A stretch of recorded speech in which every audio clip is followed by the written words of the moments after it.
I'm Cheyenne Cho, and I will be doing my persuasive speech over how animal medical testing is wrong. So animal medical testing is any scientific experiment in which a live animal is forced to undergo testing that is likely going to cause this animal harm, suffering, lasting distress, or it can even end up killing them. According to PETA, each year more than 110 million animals are killed in U.S. laboratories for biology lessons, chemical, drug, food, and cosmetic testing. Animals are subjected to this painful testing every year, millions of them, and I'm here to persuade my audience to understand that how testing is unethical and how there are now alternative ways to do testing for human benefit. So I work at a vet, so I care a lot about animals. I feel happiest when I am around animals, and so it just causes me pain to see anything go through something like this. But also working at a vet, I know that animals do have feelings. They do feel pain, even despite trying to maybe hide it sometimes, because they're really good at suppressing how they feel. But we know that animals feel pains just like humans. So I think it's unfair to be testing on animals when they're feeling what we feel. Animal testing violates ethical principles. These animals go through extreme suffering. This testing is unreliable and doesn't translate to humans.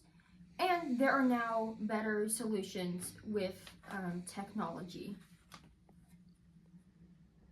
So animals actually have similar body compartments and physiology as humans. So that is why a lot of them get tested on due to those similarities. However, shouldn't we think because they have those similarities to us, they should also have feelings like us? And they do. We know this. They can feel pain. They can feel all kinds of things. Another thing, animals can't consent. They can't say yes or no, and a big part of a lot of ethical things is these humans are consenting. So if humans can consent, why aren't we allowing these animals to consent? Well, they can't consent.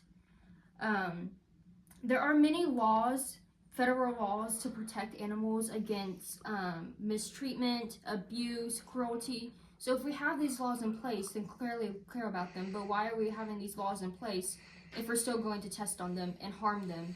Because that kind of contradicts the laws that we have several laws, and that's just federal. There's state ones as well. So we have several laws that are protecting these animals. So according to PETA, the majority of animal experiments do not even contribute to improving human health. Only about 8% of animal medical testing shows that it's safe for humans. So that's 92% that is just wasted. All these animals go through all this, and it doesn't even benefit us in the end. So all that pain was essentially for nothing.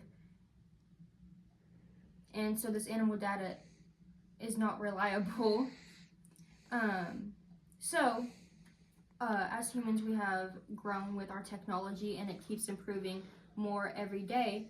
So we do have technology that that we can use instead of these animals. For example, oh, there's a little rat. Oh, okay. There's this, which is organ on the chip. It's a small device lined with human cells that mimic real human organs, and this has a higher accuracy than testing on animals does. There are organoids. These are mini organs that are grown in a lab from stem cells. And then there is IPCS, and that is, I'm going to have to look at this because I'm not scientific, invade polyopponent stem cell models. And these are also, just like the others, are grown stem cells from adult cells, either blood or skin, and have genetic reprogrammed to be embryonic cells in a live state. So we have all these technologies, and these are actually proving to be more effective than it is to test on animals. Look at the happy little ferret. See? Look how happy it is. In closing, more than just a scientific thing, this is an ethical thing. Humans are suffering. They feel what we do. they're going through this lifelong trauma, and they're never going to be the same. They're never going to trust humans again, which is unfair because we bred these animals, and now they're not going to ever be able to be whole again and be able to live a good life. It's shown that it's not effective, and it's failing to translate to humans. And then it's not reliable, and it is now outdated. We have these new technologies, and these technologies are improving every single day. So this is a completely outdated thing to do. So these newer technologies allow for more human and precise outcomes. Thank you. Resources.